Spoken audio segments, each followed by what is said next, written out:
кажав и прекуно, Сашо Тасески. Ако си?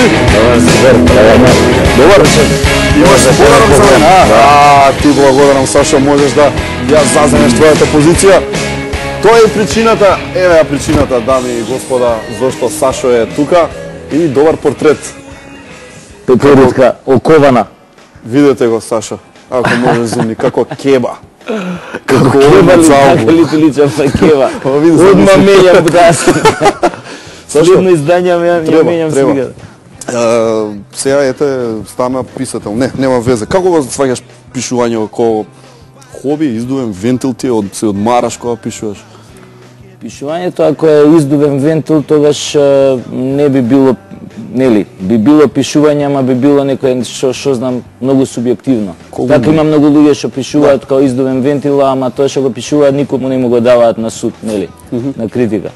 А пишувањето кај мене е повеќе, не знам, како некоја потреба да се доискажам до максимум она што јас го сметам дека треба да го кажам, а некако ми е скратено заради спецификите на професијата во актерството, затоа што ние глумците имаме така едно проклетство, така да кажам, да кажуваме туѓи мисли. Да. И многу малку тоа што го работиме некогаш може да манифестираме нашите вистински ставови, нели? Многу ретко некогаш улогите ликовите што ги играме се поклопуваат со нашите реални светогледи. Среќен да бидеш кога ќе ти се падне таква улога, онака. Тоа е најубаво кога твоите внатрешни светови се поклопуваат, се идентични со световите на ликот што го играш, тоа е најубаво. Меѓутоа тие ликови од друга страна па се и најлесни за прајање. Многу потешко е да играш лик кој што има таква констелација на свест која што е диаметрално противна на она што си ти. Да, навија за Ливерпул, а овој што го играш мора да биде капитен на Манчестер, мислам. И тоа е многу, например, да треба да го глумиш ти, да кажеме Роналдо, а си навивач на Ливерпул. Рубенс да го глуми. Така да. Романов се вика Пеперутка и е прв роман. Преходниот не беше роман, нели беше збир драми, 5 драми, Шмизла се викаше, па направија Шмизла во центар. Споменик, да. Споменик. Тоа е да видиш глупоста на нашето живење, мислам. Ја напишав, значи првиот, тоа е условно да кажам сега така, првиот тематизирав Шмизлата, нели, и како термини, како она што таа го значењето, нели, на тој термин, го тематизирав да во уметноста, нели, условно кажано. И одма после тоа гледам изградија споменик на Шмизлата, кој што они ја ако сакав да ги понижам преку таа драма, преку таа книга, што да ги понижам Шмизлите, тоест да ја откријам нивната погубна димензија, нели, за нашето урбано живење. Овие што го кренаа споменикот фактички креваат и мит со него, што е комплетна глупост, ама ајде се оди докажем тоа, нека го мислат оние кои што дале пари да се направи тој споменик, значи има некој побркување на приоритетите, али добро, затоа што ја бев исто со Шмизла во Министерството, ми беше пријавена као проект книгата, па нормално не доби пари, затоа дадоа пари да се изгради еден грозоморен споменик на некоја сподоба која што со мобилен телефон ухоте фатена вака, мислам. И гледам сега завчера Тоа имаше погодно. Да, тоа е хорор, тоа е Чаки, оној хорор филм. Дека од Чаки е што овој баш пред некој ден излегов од таму, бев во еден од тие кафичите што се у близина на Шмизлата, кај ше поставено фенси местата. Да, тие фенси местата, морав заради некој интервју таму да идам. И кој излегов имаше едно, можеби 5-6 пара, луѓе, девојки кои што чекаат да бидат сликани, се сликаа со Шмизла, мислам. Али добро. Очекуваме Пеперутка сега да се изгради. Глупа држава. Тоа е јако Пеперутка сега на рекорд.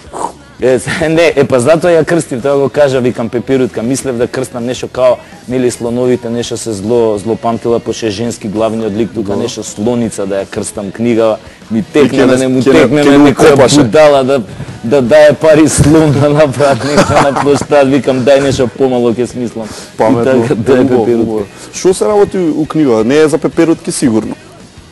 Речи да. Па е и не е за Пеперутки. Да, и е и не е за Пеперутки.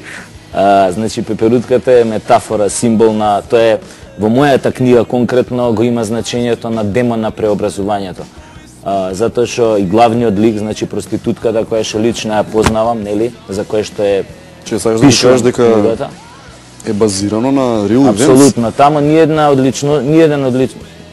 од личностите што се во книгата немаше таа чест да биде измислен. Значи целиот роман е усидрен во реалноста, меѓутоа тоа не значи дека е ова популарна литература, напротив, отвара многу нивоа, многу прашања екзистенцијални, нормални, на кои што никој до сега нема одговорено, меѓутоа не ни сакав да одговорам, не ми беше важно да отворам уште 1000 прашања на тие што ги отвори.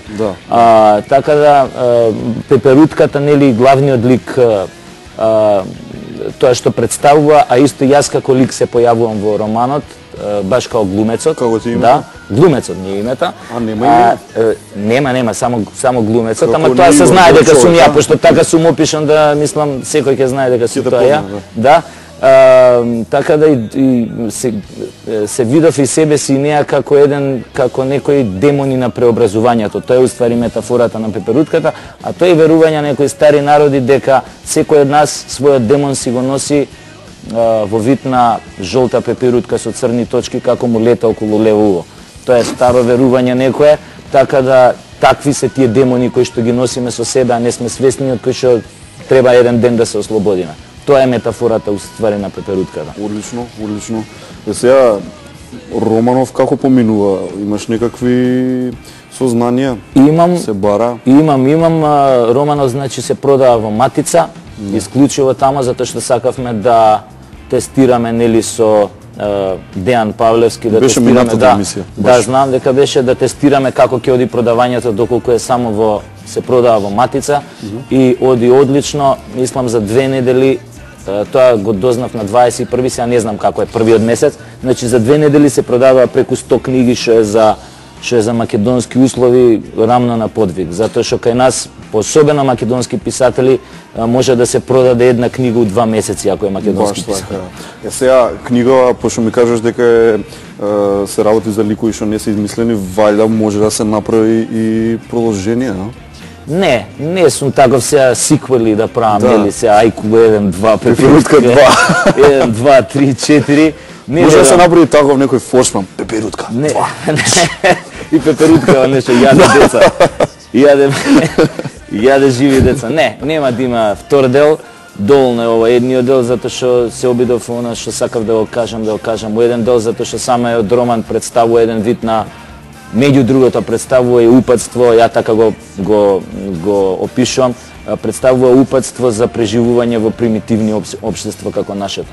И тоа и ми беше и една од целите која почнав да опишувам, дека едноставно во вакви општества судбината најдиво може да се